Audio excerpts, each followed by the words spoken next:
കുട്ടികളൊക്കെ ഓണത്തോടെ എത്തിയിട്ടില്ല, എത്തിക്കൊണ്ടിരിക്കുന്ന അവസ്ഥയാണ്. ശരിക്കും ശ്രദ്ധിച്ച് കണ്ടൊക്കെ നടക്കുക. കലോത്സവത്തിനൊപ്പം പോകാതിരിക്കുക, ശ്രദ്ധിക്കുക. എവിടുന്നാണ് കിട്ടിക്കഴിഞ്ഞാൽ ഞാൻ അങ്ങനെയായിരുന്നു ഇങ്ങനെയാണ് പണ്ട് മാധ്യമൊന്നും പറയാൻ പോലും പറ്റില്ല. പ്ലഗ് ഇടി കിട്ടിയിട്ടുണ്ടോ പറയാം. ഇത്രയൊക്കെ കാര്യങ്ങൾ നടക്കുമ്പോഴും നമുക്ക് തോന്നില്ല ഒരു സിനിമ ഇപ്പൊ ഒരു എല്ലാത്തിനും സുപ്പീരിയർ വന്ന അധികാരമാണ്, പവറാണ് പറയുന്നത്. പവർ ഉള്ളത് എന്തും ആകാം, ഞാനാണ് അധികാരത്തിൽ എന്തും ആകാം എന്നൊരുത്. നേരത്തെ സിനിമ എന്ന് പറയുന്നത് തെറ്റാണെങ്കിൽ തെറ്റെന്ന് ചൂണ്ടിക്കാണിക്കാനും അത് പ്രേക്ഷകർ അക്സെപ്റ്റ് ചെയ്യാനുണ്ട്. ഇന്നത് തെറ്റെന്ന് പറഞ്ഞാൽ പോലും എന്റെ ജീവന ആപത്താണ് അല്ലെങ്കിൽ എനിക്ക് ചുറ്റുമുള്ളവർക്ക് ആപത്താണ് എന്നൊരു ലെവലിലേക്ക് വന്നു കഴിഞ്ഞാൽ അവർ പറയാൻ പോലും മടിക്കുകയാണ്. ഒരു ചോദ്യത്തിനകത്ത് 10 ചോദ്യം വയ്ക്കലാണ് പ്രോസസ് ചെയ്തിട്ടില്ല. എനിക്കിത് പറഞ്ഞു കിട്ടുന്നില്ല. റോണി ചേട്ടന്റെ പെർസ്പെക്റ്റീവ് സിനിമ ഈ സിനിമ തന്നെ എടുത്തു, ഇത്രയും ഫൈറ്റ് ചെയ്തിട്ട് ആളുകളിലേക്ക് എത്തിക്കുകയാണ്. അപ്പോഴും അതിനകത്ത് ചില സീനുകളുണ്ട്, അല്ലെങ്കിൽ രാഗിയുടെ ഇത് പറയുന്നത് ഒരു പ്രത്യേക സമുദായത്തെ അല്ലെങ്കിൽ അവരെ കാണിച്ചിട്ടുണ്ട്, അവരുടെ എന്താണെന്ന് കാണിക്കുക ചെയ്യും. അത് നല്ല കാര്യം തന്നെയാണ്.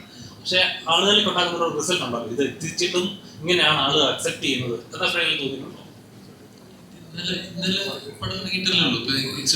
ഇപ്പൊ ഓരോ തിയേറ്ററിലും 4 ഷോ വെച്ചല്ലേ കഴിഞ്ഞിട്ടുള്ളൂ. ഇന്നലെ കഴിഞ്ഞ ഷോസ് ഒക്കെ വളരെ പോസിറ്റീവാണ്. ഇതിനിപ്പോ ഈ പറഞ്ഞ തന്നെ വീക്കെൻഡിലോട്ട് എത്തുമ്പോൾ കൂടുതൽ ആൾക്കാരിലോട്ട് എത്തി. ആ പടത്തിനകത്ത് പോസിറ്റീവ് മെസ്സേജ് ഉണ്ട്, ഒരു സംശയമില്ല. പിന്നെ നമ്മള് ചുറ്റുപാടും നടക്കുന്ന എല്ലാം നമ്മൾ നോക്കിയിട്ടൊരു കലാകാരൻ ഒരിക്കലും സിനിമ എഴുതാനോ അല്ലെന്നുണ്ടെങ്കിൽ സംവിധാനം ചെയ്യാനോ അഭിനയിക്കാനോ പറ്റില്ല.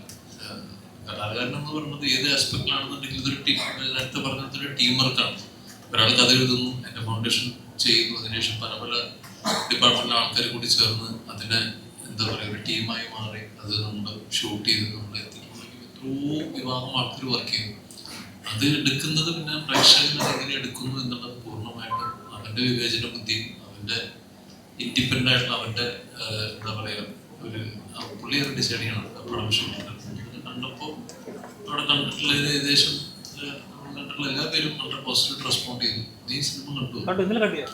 ഇത്രയും ചോദ്യം ചോദിച്ചിട്ട് സിനിമ കണ്ടില്ല എന്നാണ് പറയാൻ ഉദ്ദേശിക്കുന്നുണ്ടെങ്കിൽ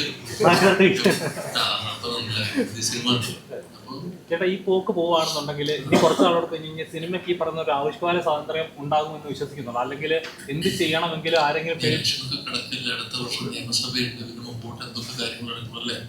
എന്നാലും അടുത്ത വർഷം ആവുമ്പോഴേക്കും കുറെ കൂടി അപ്പൂപ്പന്മാർക്ക് ക്രിസ്മസ് അപ്പൂപ്പന്മാർക്കും പപ്പാത്തിയൊക്കെ കിട്ടി കിട്ടും. അതെനിക്ക് ഉറപ്പാണ് ഈ പോക്കാണെന്നുണ്ടെങ്കിൽ. പിന്നെ അവിടെയൊക്കെ നമ്മൾ ഗോവ ആ ഭാഗത്തേക്ക് പോയി കഴിഞ്ഞിട്ട് രാത്രി കുർബാനയ്ക്ക് പോയി നല്ല ഇടി കിട്ടും. അതെനിക്ക് ഉറപ്പായി. അവിടെ കേരളത്തിലൊക്കെ അഡ്ജസ്റ്റ് ചെയ്ത് കാസർഗോഡ് ട്രിവാൻഡ്രം വരെയുള്ള സ്ഥലങ്ങളൊക്കെ പോയി പ്രാർത്ഥിച്ചൊക്കെ നടക്കുക.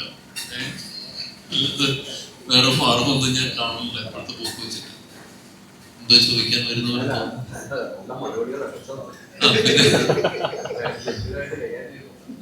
പിന്നെ ഇതിന്റെയൊക്കെ വലിയ വിമർശനം ഒക്കെ ചെയ്തിട്ടുള്ള ഒരു ലെജൻഡാണ് ഇപ്പൊ നമുക്ക് പോയത് ശ്രീനേട്ടൻ.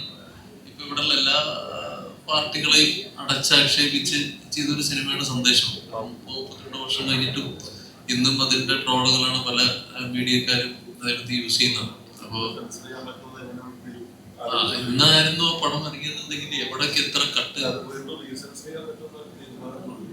ഏതൊക്കെ റീലുകൾ എങ്ങനെയൊക്കെ ആയിരുന്നേ എന്നൊക്കെ ഞാൻ ആലോചിക്കുകയാണ്. സാറിന് ഞാൻ അമ്പലത്തിൽ കണ്ടു എന്ന് ശരിയായിട്ടും ശങ്കരാചാര്യനോട് ചോദിക്കുന്ന കാര്യം ഞാൻ ആലോചിക്കും. ഇന്നൊക്കെ ആണെങ്കിൽ എന്തായിരുന്നു തന്നെയാണ് അല്ലെ. മതി.